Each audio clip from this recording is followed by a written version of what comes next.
नमस्कार दोस्तों, मैं सोनल दादी स्वागत करती हूँ आपका जीनियस स्टडी क्लासेस पे। आरपीसी फर्स्ट ग्रेड के एग्जाम्स हो चुके हैं और आशा करती हूँ कि आप सभी के एग्जाम बहुत अच्छे हुए होंगे और आपका सिलेक्शन डेफिनेटली होगा। हमने पेपर 1 में 2 सब्जेक्ट की तैयारी की थी, मैथ्स और साइंस की। तो आज हम बात करते हैं मैथ्स की और नेक्स्ट क्लास में हम साइंस की बात करेंगे।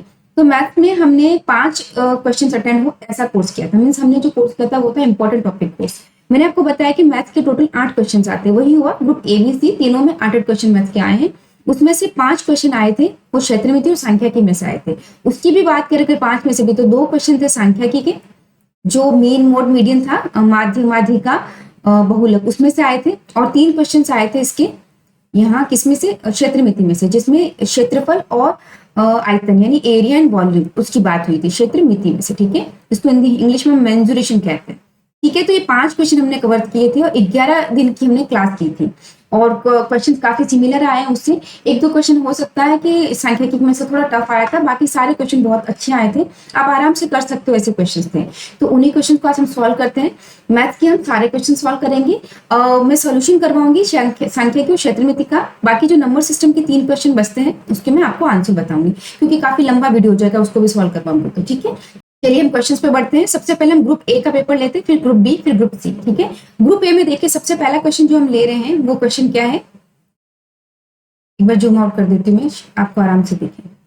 आई होप आपको दिख रहा है। ठीक है, देखिए पहला क्वेश्चन है कि 50 सेंटीमीटर लंबाई वाले एक रोलर का व्यास 21 सेंटीमीटर है। ठीक है, यदि एक मैदान को समतल करने में 300 पूर्ण चक्कर लगाता है तो समतल करने की दर 30 रुपए प्रति वर्ग मीटर है। देखो यहाँ मीटर है बट ये सेंटीमीटर है, ध्यान रखना यूनिट चेंज है। यहाँ पर होने पर समतल में होने वाली लागत क्या है। तो ये बात कर रहा है कि ये एक रोलर है। ठीक है, ये रोलर है, रोलर यूज होता है सड़क समतल करने के लिए। तो ये बता रहा है कि ये रोलर जो है वो रोल करके सड़क समतल करता है। अब ये रोलर 1 नहीं, 2 नहीं, 3 नहीं, इस तरह 300 चक्कर लगाता है, 300 बार ये घूमता है तो सड़क समतल होती है। और जो सड़क समतल हो रही है उसकी लागत क्या है, 30 रुपए प्रति वर्ग मीटर। तो हमको इसकी लागत निकालनी है। तो अब हमारे पास अगर ये रोलर जो घूम रहा है, देखिए मैं बताती हूँ, जैसे ये पेपर ले रही हूँ, इसका रोलर बना रही हूँ, ये रोल है, ये अगर एक बार घूम रहा है तो इसका कौन सा क्षेत्रफल यूज हो रहा है, इसका वक्र पृष्ठ क्षेत्रफल, कर्व सरफेस एरिया।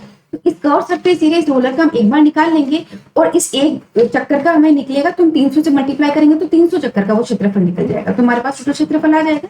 तो सबसे पहले हम इस कर्व सरफेस एरिया का, यानी बेलनाकार है, इस बेलनाकार सरफेस का हम क्षेत्रफल निकालेंगे, वक्र पृष्ठ क्षेत्रफल, जिसको हम लिखते थे CSA, कर्व सरफेस एरिया किसका, बेलन का। अब ये बता रहा है कि 50 सेंटीमीटर इसकी क्या है, ये लंबाई है और ये 21 सेंटीमीटर क्या है, इसका व्यास है। तो व्यास अगर 21 सेंटीमीटर है तो आपको पता है कि रेडियस कितनी हो जाएगी, 21/2 ये हो जाएगी, क्योंकि रेडियस होती है इसकी डायमीटर की आधी होती है, त्रिज्या जो होती है व्यास की आधी होती है, और ये इसकी लंबाई है। देखिए ये बोल रहे हैं इसकी लंबाई है, तो एक तरह से इस बेलन को इस तरह खड़ा करें तो क्या होगी, इसकी हाइट है। तो h बराबर हमारे पास कितना है, h बराबर हमारे पास है 50। और CSA का फॉर्मूला होता है क्या, होता है 2πRh। बेलन के कर्व सरफेस एरिया का फॉर्मूला यानी वक्र पृष्ठ क्षेत्रफल जो होता है वो होता है 2πRh। 2 को एज इट इज लिखा, पाई को 22/7 इंटू आर हमारे पास ये रहा 21/2 और h हमारे पास है 50। ये सब आ गया, हम इसको काट लेते हैं। देखिए 2 से 2 कट गया, सॉरी ये 7 है। ठीक है, 7 से काटा तो ये 3 आ गया। इसको आगे हम सॉल्व करते हैं। देखिए इसको सॉल्व करेंगे तो आएगा 2 और 3 को मल्टीप्लाई किया तो 66 इंटू 50 और इसको सॉल्व करेंगे तो आएगा 3300। ये आया सेंटीमीटर स्क्वायर। अब ये जो क्षेत्रफल आया वो तो एक चक्कर का आया, यानी सिर्फ इस एक वक्र पृष्ठ क्षेत्रफल एक बार हमने घुमाया उतना आ गया। अब हमने इसको 300 बार घुमाया, अगर हम इसको 300 बार घुमा रहे हैं तो इसको 300 से मल्टीप्लाई कर लेंगे, उतना जो क्षेत्रफल आएगा वो टोटल 300 बार घूमने का जो क्षेत्रफल होता है वो आ जाएगा। तो देखो 2020 ऐसे लिख दूं मैं, 1 2 3 4 0 ऐसे लिख दिए, फिर 3 3 से 9 3 3 से 9 ऐसे निकालते हैं। ठीक है, ये सेंटीमीटर स्क्वायर, ये आ गया हमारे पास क्षेत्रफल। अब ये हमें क्या बता रहा है, क्वेश्चन में बोल रहा है कि 30 रुपए प्रति वर्ग मीटर की दर से। अब हमारे पास जो आया है वो सेंटीमीटर स्क्वायर है, इसको मीटर स्क्वायर में चेंज करेंगे तो 2 0 ये और 2 0 ये दोनों हट जाएंगे और पॉइंट लग जाएगा यहाँ। तो हमारे पास ये आ जाएगा 99 मीटर स्क्वायर। ये क्षेत्रफल हमने कवर किया 300 चक्कर लगाने के बाद किसके, रोलर के। ठीक है, अब ये बोल रहा है कि 30 रुपए प्रति वर्ग मीटर। आई थिंक हाँ, ये देखिए 30 रुपए प्रति वर्ग मीटर है। तो हम इसको क्या करेंगे, अगर जो 1 वर्ग मीटर है उसकी लागत कितनी है, 30 रुपए, तो 99 वर्ग मीटर होगा तो इसको हम क्या कर देंगे, 30 इंटू 99 कर देंगे। तो अपना आंसर क्या आ जाएगा, देखिए तो अपना आंसर आ जाएगा 2970। ये अपने आंसर आ जाएगा रुपीज, ये अपना आंसर 2970। तो देखते हैं ऑप्शन में ये आंसर कहाँ दिया हुआ है। ऑप्शन में नंबर 1 नंबर जो है यही इसका आंसर हो जाएगा, यानी जो ए है वो इसका आंसर। तो इस तरह से हमने निकाला और हमने एक क्वेश्चन किए हैं, मतलब बेलन के कर्व सरफेस एरिया निकालने के क्वेश्चन हमने काफी किए, किसी भी तरह से क्वेश्चन आ जाए उसके लिए आप प्रिपेयर थे। तो आई होप आपको ये क्वेश्चन राइट हुआ है। नेक्स्ट क्वेश्चन पे चलते हैं। नेक्स्ट क्वेश्चन जूम आउट कर देती हूँ एक बार मैं आपको, ताकि आपको क्लियर दिखे। देखिए ये बोल रहा है कि एक घनाकार आइसक्रीम बॉक्स की भुजा, यानी एक घनाकार आइसक्रीम है, ये घन मान लेते अपन, ठीक है। इस आइसक्रीम बॉक्स की भुजा कितनी है, ये 22 सेंटीमीटर है, ये यहाँ से लेकर यहाँ तक 22 सेंटीमीटर, ठीक है। इस आइसक्रीम को कुछ समान शंकों जिनकी त्रिज्या 2 है और ऊंचाई 7 है में किनारे तक भरा जाता है, तो ऐसे शंकों की संख्या ज्ञात करो। तो मैंने आपको बोला था कि किसी को पिघलाकर किसी में चेंज कर रहे हैं, या कोई चीज किसी की निकाल के दूसरे में डाल रहे, तुम निकालते क्या, उसमें आयतन निकालते हैं। ऐसी जगह पर हमेशा आयतन की बात होती है। तो ये बोल रहा है कि इसको हमने, इसमें जो आइसक्रीम थी, इस बॉक्स में जो आइसक्रीम थी, उसको हमने कुछ शंकुओं में भरा। और वो शंकु कितने हैं वो हमको नहीं पता, वो 3 भी हो सकते हैं। अब यहाँ पर काफी संख्या जैसे 300, 120, इनमें से कोई भी कितने भी नंबर हो सकते हैं, वो नंबर हमको निकालने, यानी शंकुओं की संख्या निकालनी है। तो ये कह रहा है कि जो घनाकार बॉक्स है, इससे इन्होंने बनाए शंकुओं में आइसक्रीम भरी, वो कितने शंकु है, यानी n शंकु, ये हमको फाइंड करना है। हम n ले लेते संख्या को। तो अब क्योंकि हमको आयतन निकालना होगा, किसी चीज के अंदर कोई चीज भरी हो, तो मैंने आपको बोला था कि इसमें आयतन यूज करते हैं। तो इसका आयतन क्या हो जाएगा, a क्यूब, ये क्या है, इक्वल है, क्योंकि इसमें जितना भरा हुआ है उतना ही हमने कुछ n, मतलब कुछ जितनी भी संख्या के शंकुओं में इसमें आइसक्रीम भरी है, तो ये दोनों इक्वल होंगे, यानी जितनी आइसक्रीम थी वो शंकुओं में भर दी, और टोटल कितने शंकु हमको फाइंड करना है। तो एक तरह से ये आयतन इक्वल होता है। तो n इंटू इस शंकु का आयतन का फॉर्मूला क्या होता है, 1/3 पाई आर स्क्वायर एच। तो इधर कर देती हूँ मैं, आई होप आपको दिख रहा हो, ठीक है। n into 1/3 pi r square h ये होता है। अब इसमें कितना है, इसकी जो भुजा है वो 22, तो 22 इंटू 22 इंटू 22 इस तरह लिख दिया मैंने। n हमको फाइंड करना है, इंटू 1/3 पाई के लिए हम क्या लेते हैं 22/7। आर देखिए, आर यहाँ पर कितनी है, रेडियस यहाँ पे इन्होंने दी है 2 और ऊंचाई इन्होंने दी है 7, तो हम उतार देते हैं एज इट इज। क्या उतारेंगे हम यहाँ पर, रेडियस हम लिख देते हैं 2 इंटू 2 इंटू 7 कर दिया। अब 7 से 7 मैंने यही काट दिया यहाँ पर। इसको अब ये हमको इक्वल टू की एक साइड रखना, तो इसको सारी को हम किस साइड भेजेंगे, इस साइड भेजेंगे सारी वैल्यू को। तो ये उल्टी हो जाएगी, कैसे कि 22 इंटू 22 इंटू 22, तो एक एज इट इज। अब 22 2 2 ये ऊपर डिनोमिनेटर, सॉरी न्यूमरेटर में है, तो ये नीचे आ जाएंगे, यानी अंश में है तो ये हर में आ जाएंगे। तो 22 इंटू 2 इंटू 2 हो गया, और ये 1/3 है जो 3/1 बन जाएगा, ठीक है। इक्वल टू क्या आ गया n। इसको आप काट लो, देखिए 22 से 22 कट गया, 2 से 11, फिर 2 से 11, और इसको आप मल्टीप्लाई करोगे तो आपका आंसर आ जाएगा 121 इंटू 3 बराबर n। तो 363 बराबर n, यानी जो शंकों की संख्या वो कितनी होगी, 363 होगी। ये देखिए ये होगी, इसका आंसर भी 1 है आपके, ठीक है। तो इसका आंसर भी क्या हो गया 1। शंकों की जो संख्या होगी यहाँ पर वो होगी 363, ठीक है। बहुत इजी था, मैंने ऐसे क्वेश्चंस आपको करवा रखे हैं और आई होप आपने क्वेश्चन राइट किया है, ठीक है। नेक्स्ट चलते हैं। नेक्स्ट क्वेश्चन है हमारा ये सारे क्वेश्चन अच्छे थे और इजीली किए जा सकते थे, ऐसे क्वेश्चन थे। चलिए नेक्स्ट क्वेश्चन देखते हैं। नेक्स्ट क्वेश्चन है कि एक ठोस लंबवृत्तीय बेलन को पिघलाकर समान आकार के 12 ठोस गोले बनाए जाते हैं।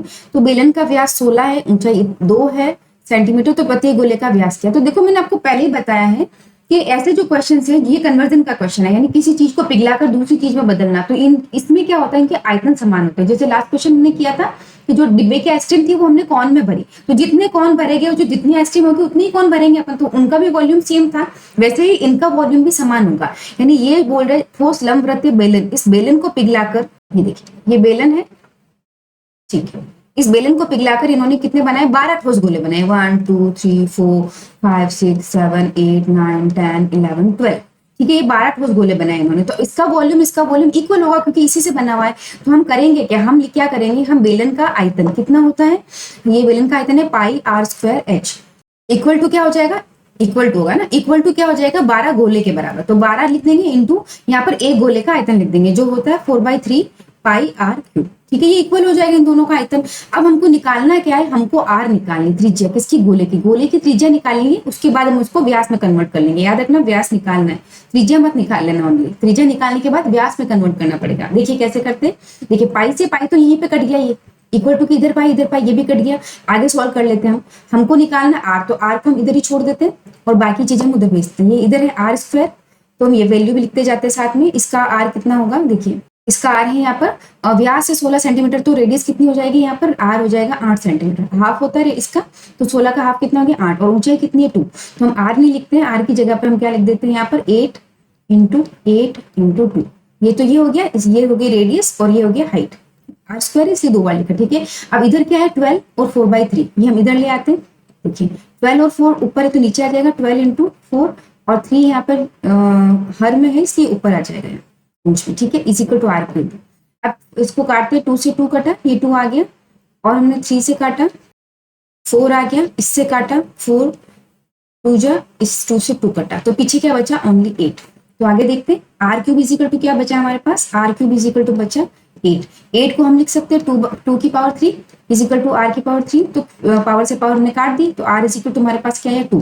तो देखो रेडियस हमारे पास 2 आया। अब आप अगर रेडियस को ही आंसर मान लोगे तो सबसे पहले आप 2 टिक कर दोगे, जबकि रॉन्ग है ये पे, रेडियस हमारे पास 2 आया, तो व्यास क्या होगा इसका जस्ट डबल, यानी 2 + 2 हो जाएगा, कितना हो जाएगा 4, ये इसका व्यास है, तो अपने पास आंसर क्या आ जाएगा 4, ये इसका आंसर, इसका भी आंसर 1 ही है, ठीक है। तो इन तीनों के आंसर हमारे पास 1 निकले, इसका आंसर 4 सेंटीमीटर। नेक्स्ट चलते हैं, नेक्स्ट क्वेश्चन जूम आउट कर लेती हूँ एक बार मैं, देखिए ये क्वेश्चन अच्छा क्वेश्चन था, देखते हैं इस क्वेश्चन को। ये क्वेश्चन क्या है कि ये क्वेश्चन है n प्रेक्षणों का माध्य x बार है, यदि प्रथम प्रेक्षण में 1 की कमी की जाए, द्वितीय में 2 की कमी की जाए, तृतीय में 3 की कमी की जाए, तो इसी प्रकार लगातार कमी की जाए तो नया माध्य किसके बराबर होगा। यानी ये क्या बोल रहे कि n प्रेक्षण, प्रेक्षण मतलब कुछ नंबर्स, जो भी नंबर्स है कितने भी हो सकते, कुछ भी हो सकते हैं, उसका माध्य ये बोल रहा है x बार, ठीक है। अब ये बोल रहा है कि हर नंबर में ये कमी कर रहे हैं, पहले में 1 की कमी की, दूसरे में 2 की, तीसरे में 3 की। मीन समझिए पहला जो नंबर है वो n1 है, जो भी है n1 यानी कुछ भी हो सकता है, 5 8 6 7 कुछ भी, उसमें हमने 1 की कमी की, फिर दूसरा नंबर n2 उसमें हमने 2 की कमी की, फिर तीसरा नंबर n3 हमने उसमें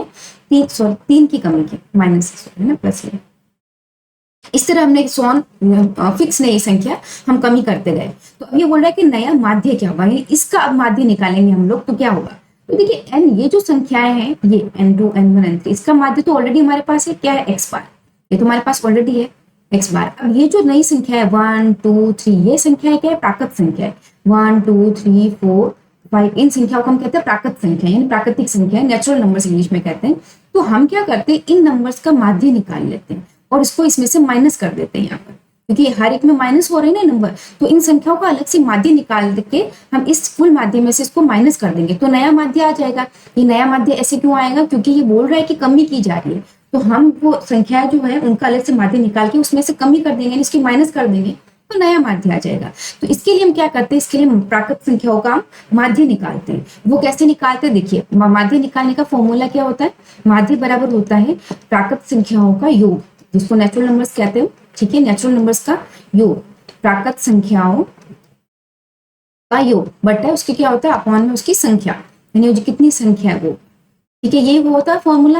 अब प्राकृत संख्या निकालने का जो ये योग है ना, इसको निकालने का फॉर्मूला होता है, अगर आपने नंबर सिस्टम ढंग से पढ़ रखा है तो आपको पता होगा कि अगर हमारे पास फिक्स नंबर नहीं कि कितनी प्राकृत संख्या है, यानी जो n है वो प्राकृत संख्या है, 1 से 10 भी हो सकती है, 1 से 20 भी हो सकती है, 1 से 40 भी हो सकती है, 1 से 100 भी हो सकती है, फिक्स नहीं, हमें पता ही नहीं कितनी है, तो उनका योग निकालने का फॉर्मूला जो होता है वो होता है n+1 अपॉन, ये होता है। तो ये है इसका योग का फॉर्मूला, और अपॉन में ये बोल रहा है संख्या लिखनी, तो संख्या कितनी प्राकृत संख्या n है, ये हो जाएगा इसका माध्य निकालना है, इसका किसका प्राकृत संख्या होगा। इसको निकालेंगे तो इसको सॉल्व कैसे करेंगे, n+1 अपॉन 2 है, और ये जो n है ये इसके यहाँ साथ में चला जाएगा, इस तरह आएगा, ठीक है। ये जो सॉल्व करते हैं इसको इस तरह से करते हैं, क्यों करते हैं ऐसे, क्योंकि डिवाइड में होता है, ऐसे जाता है मल्टीप्लाई में, तो 1/n हो जाता है। कैसे मैं बता देती हूँ एक बार आपको, देखिए कैसे n+1 अपॉन 2 है, आपने छोटी क्लास में पढ़ा होगा कि डिवाइड बाई अगर n है, इस तरह ये इस चीज को हम इस तरह भी लिख सकते हैं। ये जब होता है तो उसको जब हम मल्टीप्लाई में लिखते हैं ना, यहाँ पर कैसे कि n+1 अपॉन 2 मल्टीप्लाई में लिखते हैं तो उसको उल्टा करते हैं, फिर 1/n करते हैं, तो बन गया ये वाला, देखो नीचे इंटू n मैंने यही लिखते हैं इसको, यहाँ पर ये हटा दिया, फिर तो इस तरह बन जाता है। अब देखो n से n कट गया, तो बचा क्या हमारे पास, बचता है हमारे पास माध्य बराबर क्या बचता है, माध्य बराबर बचता है n, ब्रैकेट में लिख दूं n+1 अपॉन 2, ये बचता है, देखिए ये n+1 ये वाला अपॉन 2 ये बचा। तो हमारे पास प्राकृत संख्याओं का जो माध्य आया वो आया, ये ब्रैकेट है ना, वो आया n+1 अपॉन 2, ठीक है। अब हम क्या कर लेंगे, हम इसको नया माध्य यानी क्या हो जाएगा, ये जो पुराना माध्य था क्या n संख्याओं का माध्य, तो नया माध्य जो होगा वो जो पुराना माध्य है, नया माध्य बराबर क्या कर लेंगे हम लोग जो पुराना माध्य क्या था, एक्स बार, इन संख्याओं का माध्य एक्स बार था, क्वेश्चन में दे रखा है, देखो n पे q का माध्य एक्स बार है। इसमें से हम प्राकृत संख्याओं का माध्य अलग से निकाल लेंगे और माइनस कर देंगे क्योंकि कमी होती जा रही है, -n+1 अपॉन 2। तो ये इसका आंसर क्या हो जाएगा हमारे पास, इसका आंसर ये होगा थर्ड नंबर, ये बना, ये इसका आंसर है एक्स बार -n+1 अपॉन 2। मुझे लगता है ये क्वेश्चन अच्छा क्वेश्चन है। ये क्वेश्चन वही कर सकता है जिसको पता होता है कि प्राकृत संख्याओं का योग का फॉर्मूला क्या है। अगर ये नहीं पता तो आप ये सॉल्व नहीं कर सकते। बाकी मेथड आई थिंक आपको पता होगा कि निकालना कैसे, पर जब यही नहीं पता कि प्राकृत संख्याओं का योग का फॉर्मूला ये होता है n+1 अपॉन 2, तो उसको सॉल्व करना थोड़ा मुश्किल हो जाता है। ठीक है, नेक्स्ट चलते हैं।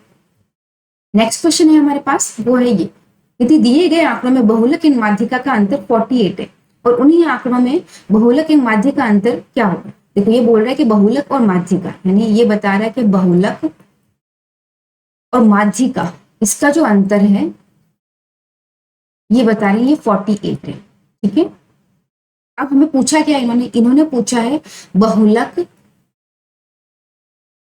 माइनस माध्य क्या, करेक्ट है। अब हमने थ्योरी क्लास में एक फॉर्मूला पढ़ा था, मैंने कहा था उस एक फॉर्मूले से आपका सारा काम हो जाएगा। वैसे ये क्वेश्चन मुझे लगता है काफी अच्छा क्वेश्चन है। जो मैथ में इंटरेस्ट रख रहे हैं, जिन्होंने प्रैक्टिस की वो उस क्वेश्चन को आराम से कर सकते हैं। अदरवाइज टाइम टेकिंग है, काफी टाइम टेकिंग, थोड़ा सा आपका टाइम लेगा ये क्वेश्चन। ठीक है, देखिए कैसे करते हैं इसको। हमने एक फॉर्मूला लर्न किया, फॉर्मूला था 3 मीडियन यानी 3 माध्यिका।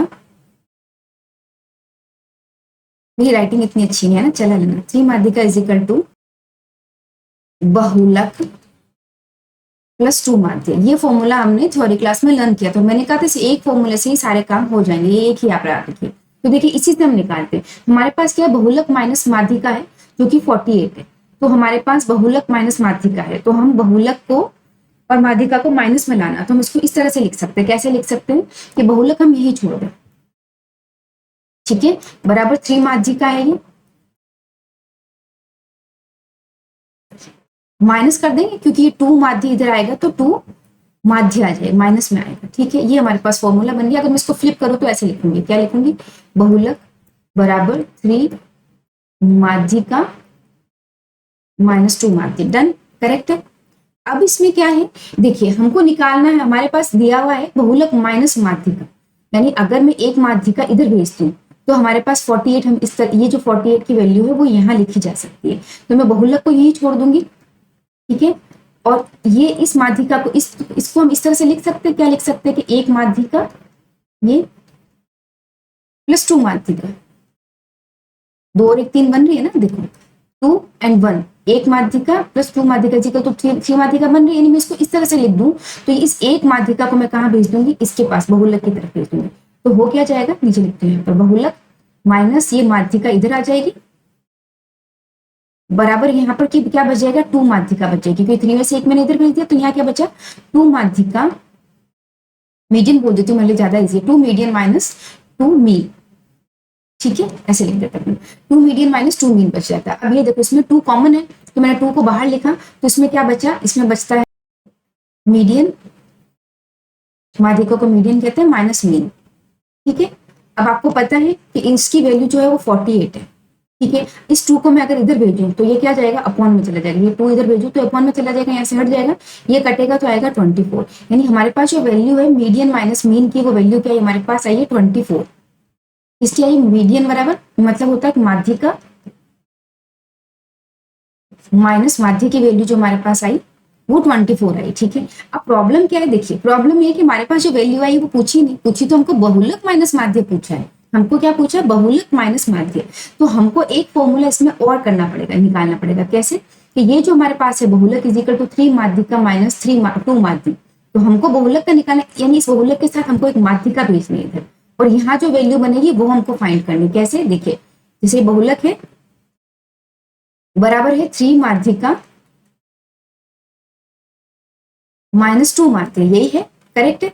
अब हमको ये क्या करना है, एक माध्य इधर भेजना है, तो हमारा आंसर आएगा बहुलक माइनस माध्य। बट यहाँ पर 3 माध्यिका है और ये 2 माध्यिका है, तो हम ऐसा क्या करें कि ये दोनों 3 बन जाए, ताकि जैसे इसमें हमने 2 कॉमन लिया ना, 2 ये था 2 ये था, तो 2 बाहर कॉमन आ गया था, वैसे 3 ये बन जाए 3 ये बन जाए और 3 कॉमन आ जाए बाहर। हम ऐसा कुछ करना चाहते हैं, इसके लिए हम क्या करेंगे, इसके लिए हम क्या करेंगे कि एक माध्यिका का माइनस यहाँ कर देंगे और एक माइनस हम यहाँ कर देते हैं। कैसे, देखिए क्या हो जाएगा कि बहुलक माइनस माध्य 1 हमने यहाँ कर दिया और 1 हमने इक्वल टू के इधर कर दिया। 3 माध्य का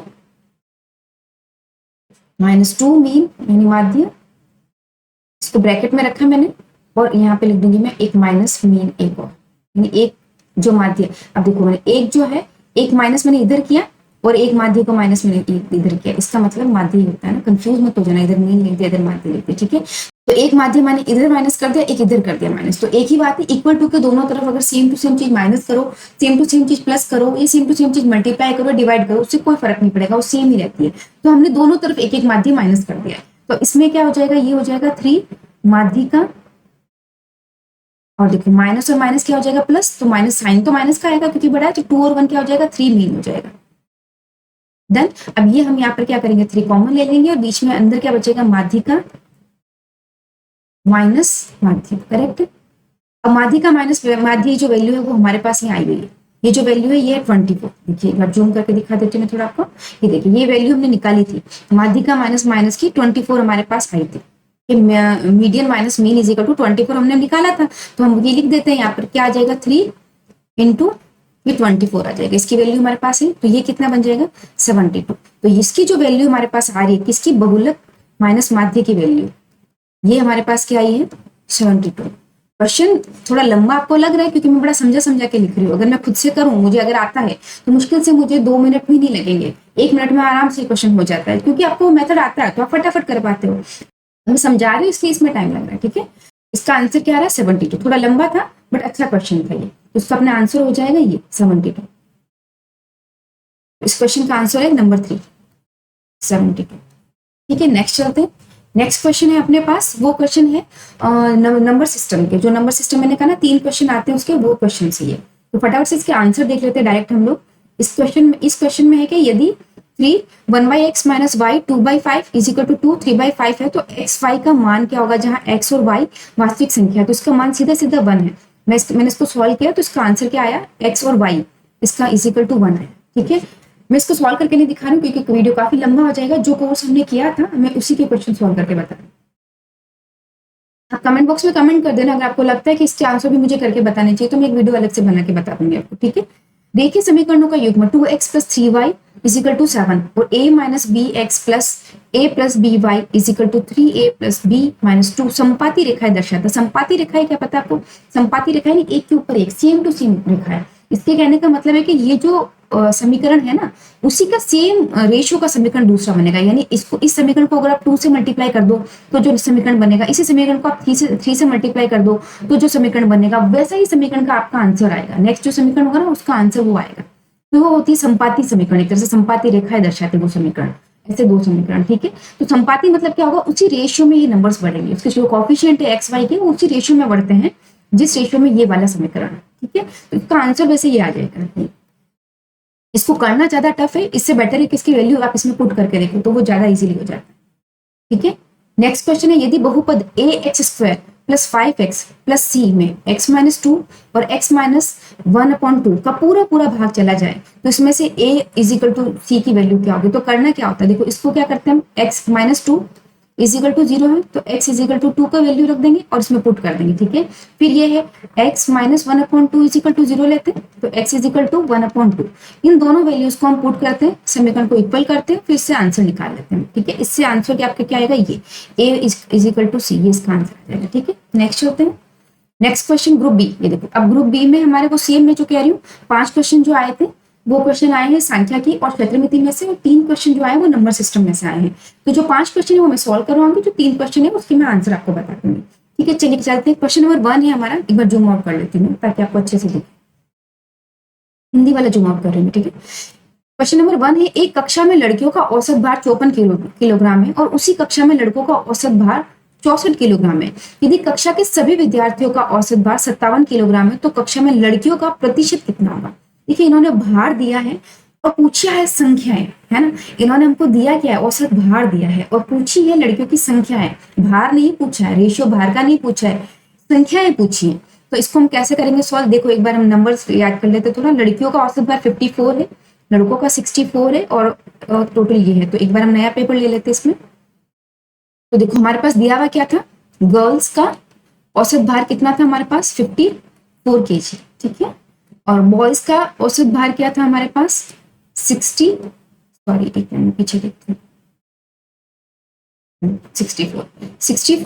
kg, ठीक है।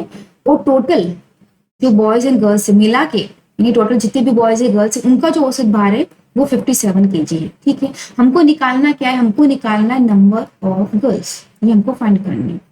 तो हम आपको पता है कि माध्य निकालने का फॉर्मूला क्या होता है, माध्य यानी औसत, जिसको हम कहते हैं औसत कहो या माध्य कहो, एक ही बात है, औसत या माध्य दोनों एक ही चीज होती है, ठीक है। इसको निकालने का फॉर्मूला होता है टोटल योग, यानी जितना भी दिया हुआ है भार दिया हुआ है तो टोटल भार है उसका योग अपॉन संख्या, जो भी जिसका भार हमने निकाला वो होता है। तो देखो औसत भार गर्ल्स का हमारे पास कितना है 54 है, तो हम यहाँ पे क्या लिख देंगे, यहाँ पर 54, क्योंकि ये तो निकाला हुआ है इसने यहाँ दिया है।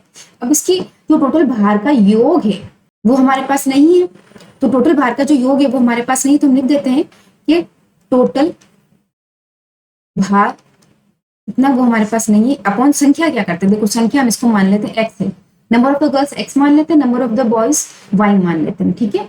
इसमें हमें परसेंटेज पूछा है, यस इसमें नंबर ऑफ गर्ल्स नहीं पूछा है, नंबर ऑफ गर्ल्स का परसेंटेज पूछा है, ठीक है। यहाँ पर ओनली नंबर नहीं पूछा, परसेंटेज पूछा है। तो हमने नंबर माना x और बॉयज का नंबर माना हमने y, ठीक है। यहाँ पर हम क्या लिख देते हैं x लिख देते हैं, तो टोटल भार कितना आ जाएगा 54 इंटू एक्स आ जाएगा, ये x इधर जाएगा तो इंटू में जाएगा तो साथ में x लिख सकते हो।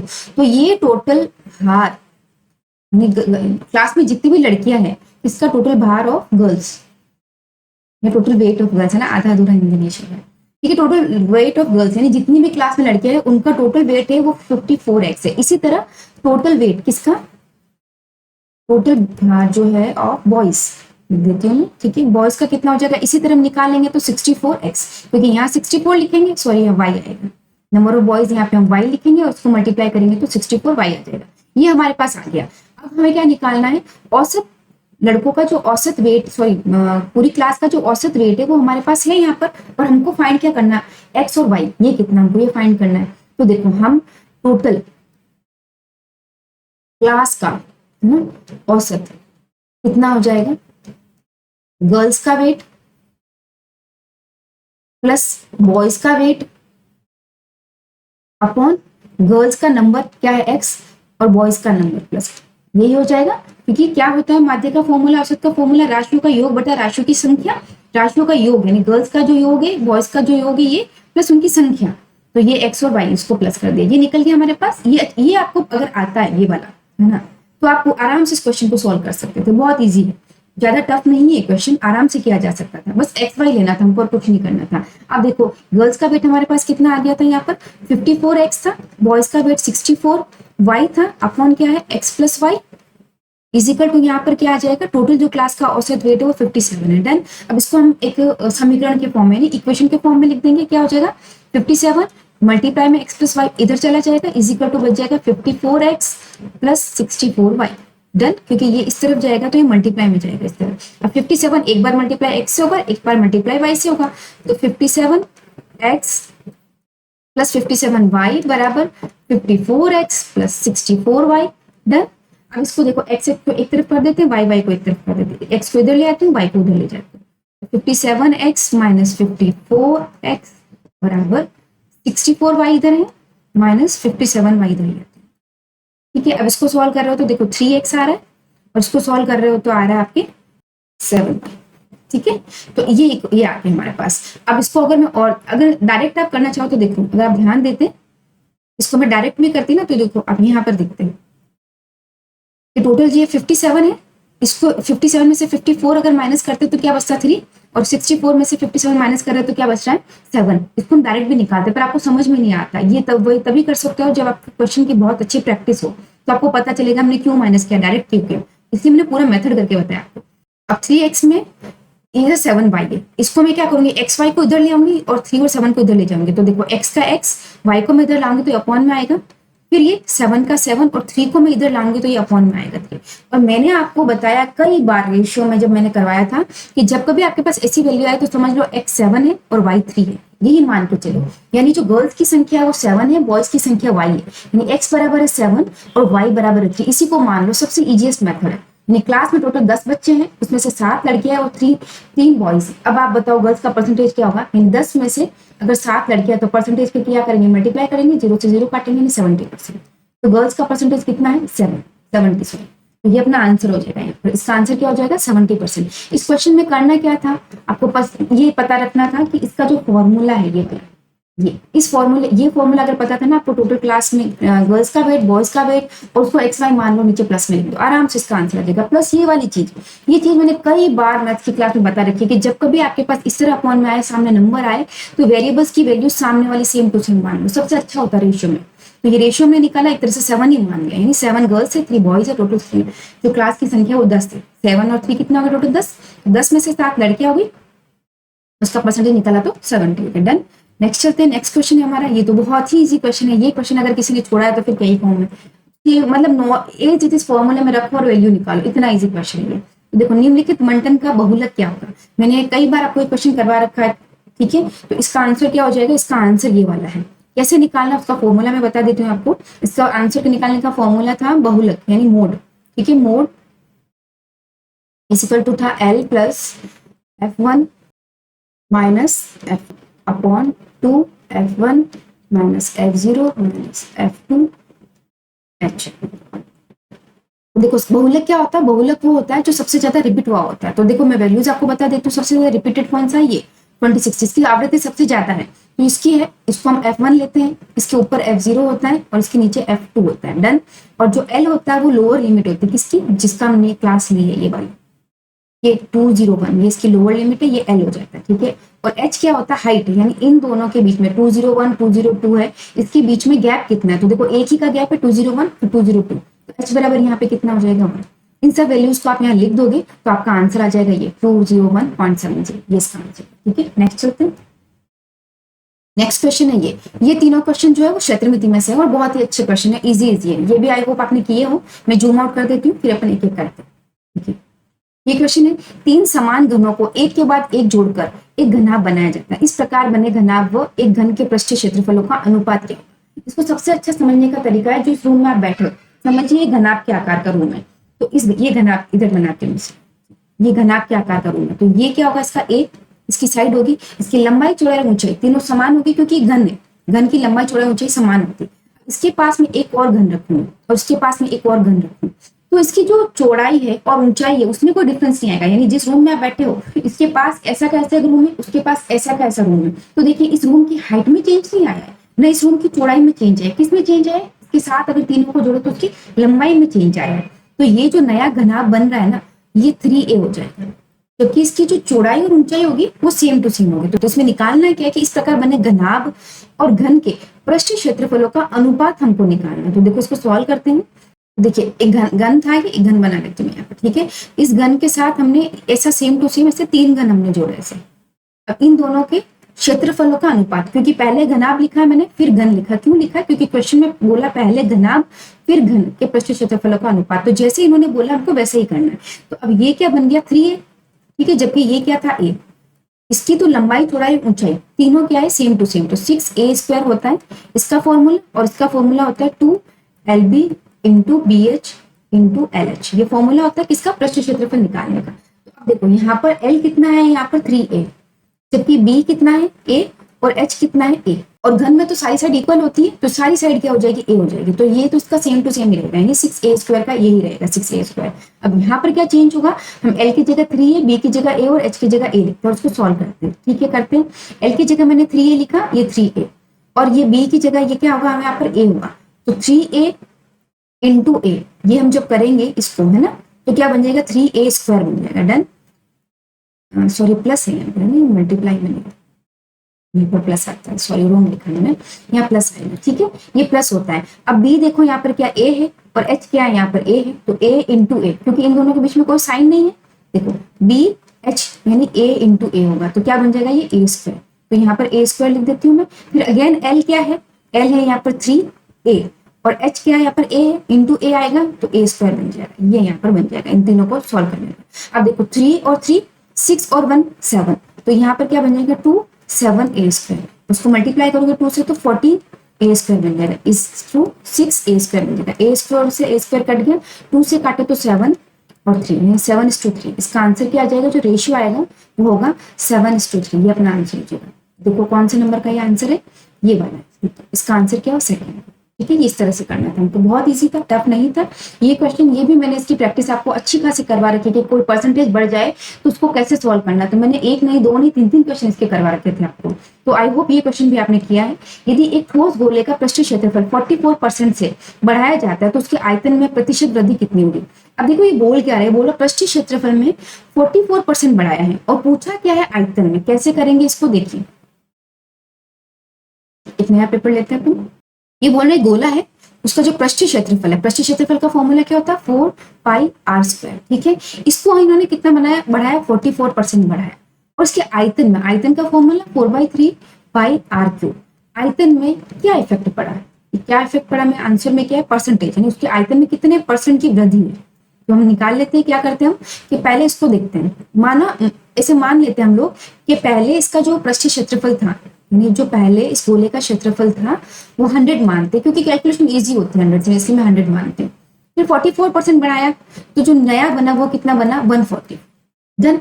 तो अब देखिए, तो क्या करेंगे, जो नया क्षेत्रफल है अपॉन ओल्ड वाला, पुराना वाला ना, न्यू अपॉन ओल्ड करेंगे। तो नया जो था वो 144 है, जो ओल्ड है वो 100 है। और मैं समझ लेती हूँ कि 4πr², ये नया वाले का इसलिए R2 कर देती हूँ, न्यू लिख देती हूँ, R न्यू। ठीक है, अपॉन 4πr ओल्ड कर देती हूँ। अब देखो आपको पता है 4 और पाई चेंज नहीं होते, तो इसका कोई इफेक्ट नहीं पड़ता क्षेत्रफल पर या वॉल्यूम पर, क्योंकि वो सेम टू सेम है, नए में भी सेम है, पुराने में भी सेम है, ये कांस्टेंट वैल्यूज है, इसका फर्क नहीं पड़ता। तो ये यूं ही कट गई यहाँ पर। फर्क किसका पड़ रहा है, रेडियस का। रेडियस चेंज हो सकती है नए की भी पुराने की भी। तो ये जो 144/100 है इजिकल टू क्या हुआ, R² new upon R² old, ये हुआ। तो देखो इसको मैं अगर सॉल्व करूं तो ये क्या बनेगा, 1.44 बना, इजिकल टू इसको मैं इधर ले जाऊं R² ओल्ड को, तो ये बन जाएगा R² ओल्ड इजिकल टू क्या है, ये R² न्यू। तो जो क्षेत्रफल बढ़ा उससे रेडियस कितनी चेंज हुई हम वो देख रहे हैं। उस रेडियस की वैल्यू हम आयतन में पुट कर देंगे। क्या कर रहे हैं हम, जो क्षेत्रफल की वृद्धि हुई उससे रेडियस पे क्या इफेक्ट पड़ा है, उसी रेडियस को पुट करके हम आयतन की वृद्धि निकालेंगे। ठीक है, इसलिए हम निकाल रहे हैं नए वाले की रेडियस। तो कैसे निकालेंगे, R² है तो आपको पता है कि ये R² ओल्ड इंटू 1.44 है, तो इसको 1.2 का स्क्वायर होता है ना, ये बना 12 इंटू 12 144 होता है, इजिकल टू R² न्यू है। तो एक तरह से सारा स्क्वायर काट देता है, स्क्वायर से स्क्वायर, तो क्या बचा यहाँ पर, यहाँ बचा 1.2 R ओल्ड है ना, इजिकल टू R न्यू। तो R न्यू की जो वैल्यू है वो ओल्ड की 1.2 गुना है, यानी 1.2 R ओल्ड है। अब इसको हम पुट कहाँ करेंगे, उसको हम पुट करेंगे वॉल्यूम में, तो हमको पता चलेगा कि वॉल्यूम कितना निकला है। तो जो नया वॉल्यूम है, new volume upon old volume. अब न्यू वॉल्यूम क्या है आपको पता है, 4/3πr³, ये और सेम यही होगा 4/3πr³। अंतर किसका होगा, ये न्यू रेडियस है और ये ओल्ड रेडियस है, यही अंतर होगा। करेक्ट। अब मैंने आपको बोला 4/3 पाई और पाई, ये तो चेंज होते नहीं, तो इसका तो वैसे इफेक्ट नहीं पड़ता और ये कट भी जाते एक दूसरे से। इफेक्ट किसका पड़ेगा, रेडियस पे। तो हम R न्यू की वैल्यू यहाँ रख देंगे, किसमें, यहाँ। इससे हम क्या निकालेंगे, वॉल्यूम। जो वॉल्यूम याद रखना, हमको निकालना है कि वॉल्यूम कितना बढ़ा, यही निकालना हमको। करेक्ट है, तो हम वॉल्यूम रख देंगे यहाँ पर। अब यहाँ पे क्या आया, यहाँ पर आ रहा है R न्यू, कितना है ये 1.2 R ओल्ड, और उसको क्यूब कर देंगे अपन अपॉन R ओल्ड का क्यूब। डन। तो ये क्या आएगा, आगे देखते हैं उसको। वो आपको दिख रहा है क्या, हाँ ठीक है।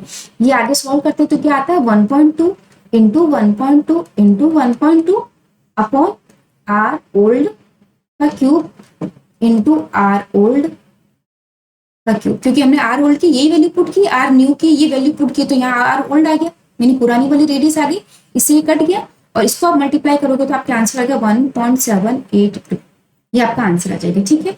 अब ये क्या आया है, ये आया है new volume upon old volume. अब सेम जैसे मैंने आपको पीछे बोला था, जब कभी आपके पास इस तरह ये इस कुछ नहीं, नीचे अपॉन में 1 लिख सकते हैं, यानी आप न्यू वॉल्यूम को ये मान लो, ओल्ड वॉल्यूम को ये मान लो, यानी ओल्ड वॉल्यूम उसका 1 था और न्यू वॉल्यूम इसका बन गया 1.782।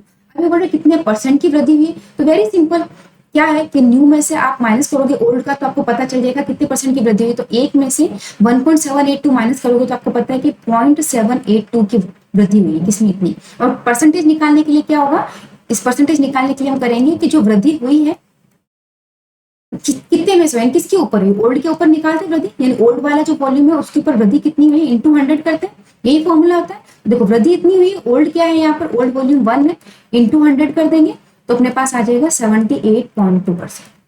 ये अपने पास आंसर है। तो इसका आंसर क्या हो गया, देखिए इसका प्रीवियस, इसका आंसर ये है, ये इसका आंसर हो जाएगा।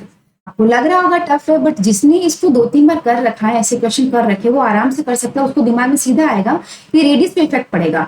अगर क्षेत्रफल में कुछ बढ़ा है, कुछ परसेंट की वृद्धि हुई तो रेडियस में चेंज आया, वही रेडियस में चेंज आपको वॉल्यूम में पुट करना था, वॉल्यूम कितने परसेंट बढ़ा वो निकालना था।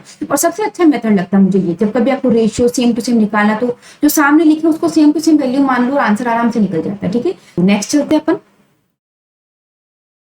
एक क्वेश्चन और बचा इसमें कि एक बेलनाकार तंबू का ऊपरी शीर्ष शंकु के आकार का है। यदि तंबू का आयतन उसकी ऊपरी शीर्ष वाले शंकु के आयतन का 3 गुना है तो शंकु और बेलन की ऊंचाइयों का अनुपात क्या है। देखिए क्वेश्चन क्या है, कह रहा है, ये क्वेश्चन कह रहा है कि एक बेलनाकार है, शंकु बेलनाकार है, ठीक है, बेलनाकार तंबू यानी टेंट है। ठीक है, इस टेंट में ये बोल रहा है कि इसका शीर्ष शंकु के आकार का, यानी इसके ऊपर ये शंकु बना हुआ। ठीक है, यदि तंबू का आयतन यानी टोटल जो आयतन है इसका वो उसके ऊपरी शीर्ष वाले शंकु के आयतन का, यानी ये जो आयतन है उसका 3 गुना है। क्या बोल रहा है ये, जो टोटल जो टेंट का आयतन है ना, टेंट का वॉल्यूम जो है वो बोल रहा है कि जो कौन का वॉल्यूम है ना ऊपर, जो ऊपर कौन का वॉल्यूम है इसका क्या है 3 गुना है, यानी इंटू 3 है ये बोल रहा है उनको। और पूछा कि हमको बोला कि शंकु और बेलन की ऊंचाइयों का अनुपात पूछा है इन्होंने। तो अब इन्होंने वॉल्यूम को कंपेयर कर ही लिया है, इक्वल कर लिया, तो हम आराम से उसकी ऊंचाइयों का अनुपात निकाल सकते हैं। कैसे? क्योंकि जो टोटल टेंट का वॉल्यूम है वो कौन का वॉल्यूम प्लस सिलेंडर का वॉल्यूम है। क्या है ये, है सिलेंडर वॉल्यूम प्लस कौन वॉल्यूम, यही है, वी लिख देते हैं ना, वॉल्यूम इजिकल टू क्या है, कौन वॉल्यूम इंटू 3। ठीक है, यानी 3 कौन हो गया, एक तरह से ये ऐसे लिख सकते हैं। चलो इसको हटा देते हैं, यानी 3 कौन वॉल्यूम। ठीक है, अब इसमें क्या कर सकते हो, देखो इधर भी कौन का वॉल्यूम, इधर भी कौन का वॉल्यूम, तो इन दोनों को मैं एक तरफ भेज देती हूँ। कैसे भेजती हूँ, सिलेंडर का वॉल्यूम बराबर 3 कौन वॉल्यूम माइनस 1 कौन वॉल्यूम, तो दोनों में से माइनस करोगे तो 2 बच जाएंगे, यानी 3 कौन का जो वॉल्यूम है उसमें से 1 कौन का वॉल्यूम निकाल दे रहे हैं, तो बच गया 2 कौन का वॉल्यूम। वॉल्यूम बचा सामने सिलेंडर का वॉल्यूम। अब हमारे पास इक्वल आ गया, रेशियो निकालना भी वेरी इजी। कैसे निकालेंगे, सिलेंडर का जो वॉल्यूम होता है वो होता है पाई आर स्क्वायर एच, और कौन का क्या होता है 2 इंटू कौन का होता है 1/3 पाई आर स्क्वायर एच। अब देखो ये जो मैंने बनाया ना, इसमें आप देखोगे तो ये रेडियस जो है वो सिलेंडर की और कौन की इक्वल है ना, क्योंकि इसी के ऊपर बना हुआ है। तो रेडियस R1 R2 नहीं हो सकते, जबकि हाइट अलग है, इसकी h अलग होगा और इसका h अलग होगा। तो इसको तो हम h1 और h2 लेंगे, बट क्योंकि इसकी रेडियस सेम है इसलिए रेडियस को R ही रखेंगे, R1 और R2 नहीं करेंगे। R1 R2 कब करते हैं, जब रेडियस चेंज होती है, पर तो टेंट के ऊपर ही बना हुआ है कौन, तो उनकी रेडियस सेम टू सेम होगी। तो हम यहाँ क्या करेंगे, पाई से पाई कट गया, आर स्क्वायर से आर स्क्वायर कट गया, तो देखो पाई से पाई कट गया, आर स्क्वायर से आर स्क्वायर कट गया, इसको हम h1 मान लेते हैं, इसको h2 मान लेते हैं। और देखो हमको क्वेश्चन में पूछा क्या है, हमको क्वेश्चन में इसकी पूछिए, सबसे पहले शंकु की पूछिए फिर बेलन की पूछिए, तो हमें उसी फॉर्म में निकालना। हमने जो लिखा है ये पहले बेलन की ऊंचाई है फिर शंकु की ऊंचाई, तो हम इसको फ्लिप कर देते हैं। कैसे, ये 2/3 है, 2/3 h2, ठीक है, और इधर सिलेंडर का ले आते h1 ही बचा ये। अब ठीक है, अब ये शंकु हो गया, ये कौन है, ये बात अच्छी तरह से याद रखना, ऐसे नहीं कि आप उल्टा निकाल दो। हमने यहाँ तक लिखा है पर एक बार फिर भी आंखें खोल के अपन को देखना है कि पूछा किस फॉर्म में, उसी फॉर्म में हमको निकालना है। ठीक है, अब ये कौन का पहले आ गया, सिलेंडर का बाद में, h2 कौन का, h1 इसका है, तो इसको लिख देते हैं अपन। कैसे करेंगे, h2 इधर h1 इधर ले आएंगे अपॉन में इक्वल टू, इसको उधर लेके जाएंगे तो 3/2 बन जाएगा, ये वाला वैल्यू उधर ले जाएंगे तो 3/2 बन जाएगा, यानी h2 है 3, h1 है 2, तो कौन क्या है h2 is to h1 कितना हो जाएगा 3:2। ठीक है, ये इसका आंसर हो जाएगा। 2:3 मत कर देना, कौन की पहली वैल्यू हमको पहले निकालेंगे, तो हमने कौन की वैल्यू h2 पहले लिखी है फिर सिलेंडर की लिखी है, तो 3:2 हो जाएगा। देखो इसमें 3:2 ये आंसर होगा। अगर आपने वो निकाल लिया ना सिलेंडर का कौन का, तो फिर ये आंसर भी आ सकता था, इसको टिक नहीं करना, ये आंसर है अपना। ठीक है, क्या है 3:2। तो ये है क्षेत्र में तीनों क्वेश्चन। नेक्स्ट चलते हैं। ठीक है, अब नेक्स्ट क्वेश्चन है वो नंबर सिस्टम के 3 क्वेश्चन है, हम फटाफट से उनके आंसर देख लेते हैं। ठीक है, उसको सॉल्व नहीं कर रहे हैं क्योंकि फिर वीडियो बहुत लंबा हो जाएगा। ये क्वेश्चन है कि यदि बहुपद 6x² + 37x माइनस ब्रैकेट में k - 2 का एक शून्य दूसरे शून्य का व्युत्क्रम है तो k का मान क्या होगा, यानी ये दोनों एक रेसिप्रोकल है। जो शून्य होते हैं वो अल्फा एंड बीटा होते हैं कि एक दूसरे के रेसिप्रोकल है, तो इसका जो आंसर आएगा वो ऐसे हो जाएगा 2 - k/6 होगा = 1 आएगा। तो k की वैल्यू जो आएगी वो आएगी -4। आप करके देख लेना, मैं पूरा मेथड नहीं बता रही हूँ यहाँ पर, फिर टाइम बहुत एक्सीड हो जाएगा। ठीक है, तो इसका आंसर आ रहा है -4। डन, नेक्स्ट चलते हैं। नेक्स्ट क्वेश्चन है यदि x⁴ + x³ + ax² + x + b x² + 1 से पूर्णतः विभाजित हो तो a - b का मान है क्या होगा इनमें से। तो देखो जब कभी ऐसे क्वेश्चन आते हैं ना तो इस वैल्यू को हम रिवर्स कर देते हैं। क्या करते हैं, x² + 1 = 0 होता है तो x हो जाएगा -1, सॉरी x² तो x² हो जाएगा -1 और इस वैल्यू को हम क्या करते हैं इसमें पुट कर देते हैं इस इक्वेशन में। इस इक्वेशन में जब इस वैल्यू को पुट करेंगे तो a - b का मान आपके 1 आएगा। आप करके देख लेना। ठीक है, आंसर आपका आएगा 1। नेक्स्ट चलते हैं। नेक्स्ट है 8, 15 और 24 से विभाजित होने वाली न्यूनतम पूर्ण वर्ग संख्या क्या होगी। याद रखना वर्ग संख्या, जब आप इसका LCM निकालेंगे तो आपके पास जो LCM आएगा उसको पूर्ण वर्ग बनाना पड़ेगा, फिर जो संख्या आएगी वो इसका आंसर होगा। तो आपके पास आंसर आएगा ये 3600, ये इसका आंसर होगा। ठीक है, नेक्स्ट चलते हैं।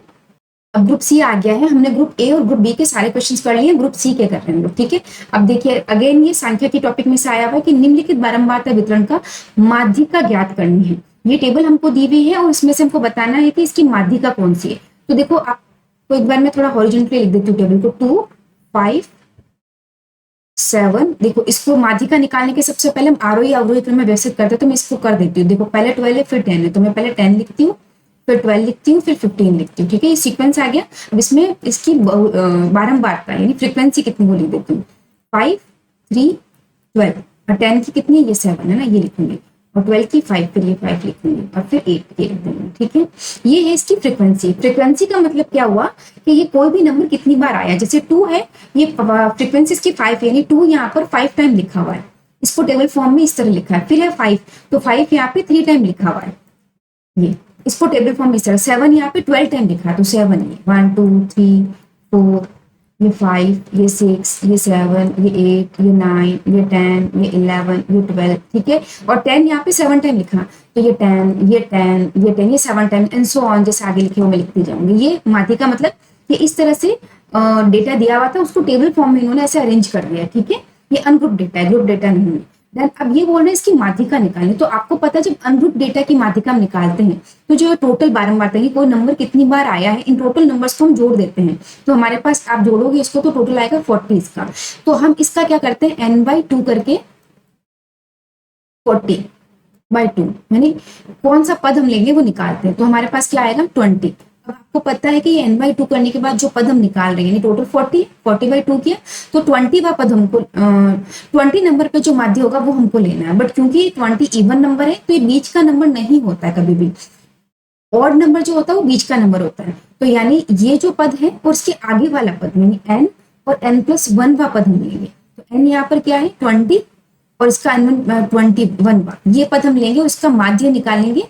वो जो आंसर होगा वो उसका माध्य। ये क्वेश्चंस मैंने क्लास में आपको करवा रखे हैं, ये मैंने आपको बता रखा है कि अनग्रुप डेटा इस तरह से आता है तो इसको कैसे करना है। अब ये टेबल फॉर्म में आया तो आपको घबराना नहीं, 2 मिनट लगेंगे आपको इस तरह से लिख के वापस निकालने में। तो टोटल आपके पास जो नंबर्स थे इस तरह से, वो टोटल ये इसको काउंट कर लिया बारंबार तक तो 40 आ गए। 40/2 किया तो क्या है 20। अगर इवन है तो हमको क्या करना, ये जो नंबर है यहाँ पर ऑड है तो क्या करना है। तो देखो ऑड नंबर तो मैंने कहा था सेम टू सेम आप ले लो उसको और उसका जो वैल्यू होगी वो उसका माध्यिका होगी। बट अगर ये इवन नंबर है तो ये वाला और इसके आगे वाला इन दोनों जो पद है इसका हमको माध्य निकालना पड़ेगा। तो देखो 1, 2, 3, 4, 5, 6, 7, 8, 9, 10, 11, 12, 13, 14, 15, 16, 17, 18, 19, 20। तो 20 वाला पद ये है और 21 वाला पद ये है यानी 7 और 10 का जो माध्य होगा वो इसकी माध्यिका होगी। तो 7 + 10/2 कर लेंगे जो आएगा 17/2 और ये हो जाएगा 8.5। उसका माध्य अपने पास क्या आया 8.5 ये होगा। वैसे इस क्वेश्चन को हम संचयी बारंबारता निकाल के भी कर सकते हैं ना, इसका आंसर है। इस क्वेश्चन को संचयी बारंबारता से भी ज्ञात किया जा सकता है। पर आपको नहीं भी आता अगर इसको करना तो नॉर्मल वाला मेथड भी आता तो उससे भी आप निकाल सकते हो। ठीक है, नेक्स्ट चलो। नेक्स्ट क्वेश्चन है कि यदि 16 प्रेक्षणों का माध्य 60 है और अन्य 13 प्रेक्षणों का माध्य 75 है तो इनका संयुक्त माध्य क्या होगा। तो आपको पता है कि 16 प्रेक्षणों का माध्य 60 है तो 16 प्रेक्षणों का योग कितना होगा। देखो माध्य बराबर क्या, प्रेक्षणों का योग बटा प्रेक्षणों की संख्या, यही होता है। डन। तो माध्य यहाँ पर दिया है 16 प्रेक्षणों का माध्य 60 दिया है, तो 60 माध्य है, योग हमारे पास इनका नहीं है और संख्या इन्होंने दे दी 16। तो इसका जो योग होगा किसका, 16 प्रेक्षणों का योग है वो इसको मल्टीप्लाई कर दो किसको, 60 इंटू 16 हो जाएगा। ठीक है, अब 13 प्रेक्षणों का माध्य 75 है, सेम है हम कर लेंगे कि 13 प्रेक्षणों का माध्य क्या है, सॉरी ना, ये यहाँ पे 13 प्रेक्षणों का माध्य 75 है, 13 प्रेक्षण है, इनका योग क्या हो जाएगा, इनका योग हो जाएगा वो होगा 75 इंटू 30 आ जाएगा। डन। अब देखो हमारे पास 13 प्रेक्षणों का योग है, 16 प्रेक्षणों का योग है, ये है ना, तो हम इसका संयुक्त माध्य निकाल सकते, कैसे निकाल सकते, कॉम्बाइंड मीन निकालेंगे तो हम करेंगे मीन इज इक्वल टू प्रेक्षणों का योग बटा प्रेक्षणों का योग बटा प्रेक्षणों की संख्या, यही वो फॉर्मूला होता है। योग देखो हम हमारे पास टोटल प्रेक्षण कितने हैं, 16 है और 13 है, तो प्रेक्षणों की संख्या तो हम क्या कर देंगे, आप अपॉन में 16 प्लस 13 कर देंगे। अब योग देखो क्या है, 16 प्रेक्षणों का योग है 60 इंटू 16, तो ये लिख देंगे 60 इंटू 16 और 13 प्रेक्षणों का योग ये है प्लस 75 इंटू 30। बस ये अगर आपको आता है तो 2 मिनट लगते हैं आपको सॉल्व करने में, आप आराम से इसको सॉल्व कर सकते हैं। ये आप सॉल्व करेंगे तो आपके पास आंसर आएगा ये 66.72, ये आपके पास आंसर आ जाएगा, क्या आएगा आपके पास 66.72। इसको आप सॉल्व करोगे तो आपके पास आंसर आएगा 66.72, ये आपका आंसर है। ठीक है, इस तरह इसको सॉल्व करना। तो प्रेक्षणों का योग बटा प्रेक्षणों की संख्या करनी है। योग आपके पास नहीं दिया हुआ था, आपको 16 प्रेक्षणों की माध्य दिया था, 13 प्रेक्षणों का माध्य दिया था, इन दोनों का योग निकालना था और फिर इसका कंबाइन आपको मीन निकालना था, माध्य निकालना था। ठीक है, नेक्स्ट क्वेश्चन है वो है अपने क्षेत्रमिति में, सब 3 क्वेश्चन क्षेत्रमिति के आएंगे। देखिए फर्स्ट क्वेश्चन है कि एक शंकु की ऊंचाई और उसकी तिर्यक ऊंचाई यानी स्लैंट हाइट जो है वो 21 और 28 है, तो शंकु का आयतन कितना होगा। तो देखो आपके पास h इज इक्वल टू क्या है, h is equal to 21 centimetre है और l इज इक्वल टू आपके पास 28 सेंटीमीटर है। You have to find volume of the cone, then volume of the cone का फॉर्मूला क्या है, cone is equal to 1/3 pi r square h। Done, ये आपके पास इसका फॉर्मूला है। अब यानी आपके पास होना क्या चाहिए, r और h। अब आपके पास r है नहीं दिक्कत ये, पर हम r निकाल सकते हैं किससे, इससे, क्यों, क्योंकि फॉर्मूला होता है L square is equal to r square plus h square, ये अपने पास फॉर्मूला है। ये अगर हमको स्लैंट हाइट निकालनी है, रेडियस निकालनी है या हाइट निकालनी है तो फॉर्मूले से हम निकालते हैं। तो r square is equal to क्या हो जाएगा, एल स्क्वायर यहीं और एच स्क्वायर इधर आ जाता है, तो हम इसको लिखते हैं L square minus H square. ये हम रेडियस का फॉर्मूला निकाल दिया। अब देखो ये है 28, ये है 21, तो 28 का स्क्वायर माइनस 21 का स्क्वायर, आपके पास आंसर आएगा 748 माइनस 441। इसको सॉल्व करोगे तो 343 आपके पास आंसर आएगा, किसकी वैल्यू आएगी, आर स्क्वायर की। अब देखो आर स्क्वायर को सॉल्व करने की जरूरत ही नहीं है कि आर बनाओ, क्योंकि हमको फॉर्मूले में आर स्क्वायर ही चाहिए। तुम एज इट इज इस वैल्यू को लिख देंगे फॉर्मूले में, कैसे लिखेंगे, देखो फॉर्मूला है volume is equal to 1/3 pi r square h, तो हम ये as it is value put कर देते हैं 1/3 इंटू 22/7 इंटू 343 इंटू हाइट हमारे पास कितनी है 20 लिख दिया। ये देखो 7 3 से 3 कटे, हमारे पास आंसर कितना है इसका 7546 सेंटीमीटर क्यूब, ये अपना आंसर है। ठीक है, देख लेते कौन सा नंबर 1 है, अपना आंसर है 7546 सेंटीमीटर क्यूब, ये अपना आंसर रहेगा। ठीक है, नेक्स्ट चलते हैं। देखो नेक्स्ट क्वेश्चन है कि एक मछली घर घनाभ के आकार का है जिसकी लंबाई चौड़ाई और ऊंचाई क्रमशः 80 30 एंड 40 सेंटीमीटर है। इसके आधार दोनों पार्श्व फलक और पश्च फलक को रंगीन कागज से ढकना है, तो आवश्यक रंगीन कागज का क्षेत्रफल ज्ञात कीजिए। बहुत ही अच्छा क्वेश्चन है ये, और ये क्वेश्चन अगर आपने नहीं किया तो ट्रस्ट में बड़ा बुरा लगेगा मुझे, क्योंकि मैंने बहुत अच्छे से इसका बताया था कि आप घनाभ का क्षेत्रफल निकालते कैसे, मैंने आपको बहुत अच्छे से समझाया था वो। अगर वो आपको समझ में आया तो ये क्वेश्चन आप आराम से कर सकते हैं। ये क्या बोल रहा है कि एक एक्वेरियम है जिसकी लेंथ यहाँ पे दी इन्होंने 80, ब्रेथ इतनी इन्होंने दी है 30 और हाइट इन्होंने हमको दी है 40। ठीक है, अब आप समझिए जिस रूम में आप बैठे हैं उसी को आप एक्वेरियम मान लीजिए, घनाभ के आकार का एक्वेरियम। डन। अब ये बोल रहा है कि हमको इसको कागज से ढकना है। कौन कौन सी फलक को ढकना है, देखो आधार को ढकना है, दोनों पार्श्व फलक को ढकना है, पश्च फलक को ढकना है, और फिर जो कागज है उसका क्षेत्रफल निकालना है। एक तरह से इन सारे जो अलग अलग फलक दिए हुए उनका क्षेत्रफल निकाल के जोड़ देते हैं, तो टोटल कागज कितना लगेगा वो उसका क्षेत्रफल आ जाएगा। डन। तो देखो ये बोल रहा है आधार। अब आप इस रूम का आधार देखिए तो क्या दिखेगा आपको, लंबाई और चौड़ाई, यानी आधार में हम क्या निकालेंगे, आधार में हम निकालेंगे लंबाई इंटू चौड़ाई, एल इंटू बी। ठीक है। फिर ये बोल रहा है दोनों पार्श्व फलक, पार्श्व फलक यानी आपके दोनों तरफ के फलक, तो पार्श्व फलक में आपके इधर वाला और इधर वाला दोनों फलक आ रहे हैं। अब उसमें एक फलक को देखो तो आपको दिखाई देगा, क्या दिखाई देगा, चौड़ाई है और ऊंचाई है। तो हम क्या करेंगे, क्योंकि दो फलक है इसलिए 2 से मल्टीप्लाई और चौड़ाई, चौड़ाई यानी ब्रेथ इंटू ऊंचाई, बी इंटू एच। डन। फिर ये बोल रहा है कि पश्च फलक यानी आपके पीछे की दीवार, आगे का नहीं पीछे की, तो पीछे की दीवार को देखोगे तो आपको लेंथ दिखेगी और हाइट दिखेगी। तो पश्च फलक में हम क्या निकाल रहे हैं, यानी बैक साइड वाली वो है हमारे यहाँ पर लेंथ एंड हाइट। ये चीजें हमको निकालनी है और उसको जोड़ देना है, तो क्षेत्रफल निकल जाएगा कागज का। तो हम इसको अलग अलग निकाल लेते हैं। देखो आधार में लेंथ इंटू ब्रेथ दिया है, एक बार थोड़ा नीचे करो ताकि दिखाई दे। हाँ, लेंथ कितना है 80, यहाँ पे ब्रेथ कितना है 30, ये कर दिया मैंने। प्लस जोड़ूंगी किसको, इसको पार्श्व में, ये है 2, फिर यहाँ breath into height 30 into 40। Done. Plus length into height, तो 80 इंटू ये क्या निकला, हाइट अपने यहाँ पर 40, ये निकला। इसको करोगे 8 तेरे 24, 240 प्लस 4 थे 12, ये भी 240 प्लस 32।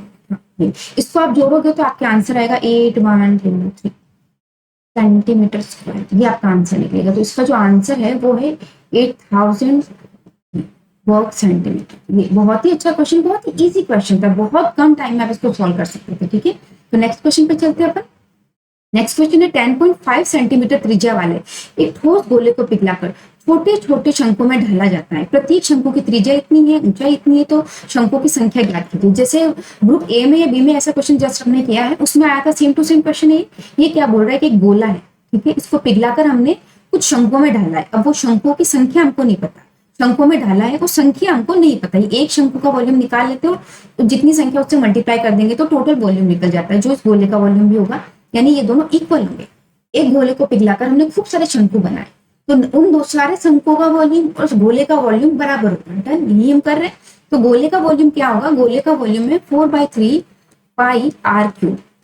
और यहाँ शंकुओं की संख्या को n लिख देते हैं, इंटू इसका वॉल्यूम क्या होता है 1/3 कौन का volume pi r square H.